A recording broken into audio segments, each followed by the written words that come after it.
शिवाय दैनिक संध्याचं संध्या लाईव्ह।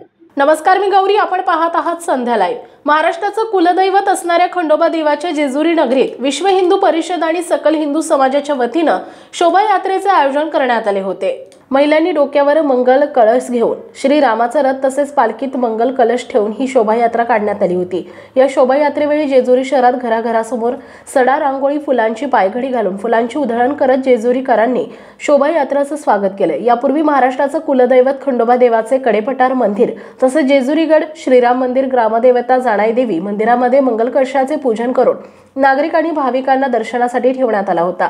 आज जाणाई देवी मंदिरातून ही शोभायात्रा काढण्यात आली। जेजुरी शहरातून फुलांची उधळण फटाक्यांची आतिषबाजी करून या शोभायात्रेचे जल्लोषात स्वागत करण्यात आले। या शोभायात्रेमध्ये सकल हिंदू समाजाने मोठ्या संख्येने महिला सहभागी झाल्या होत्या। संध्या लाईव्हसाठी प्रतिनिधी नितीन राऊत, जेजुरी। महाराष्ट्र तसेच पुणे जिल्ह्यातील महत्त्वाच्या बातम्या पाहण्यासाठी संध्या लाईव्ह न्यूज चॅनलला YouTube वर सबस्क्राइब करा आणि बेल आयकॉन प्रेस करा।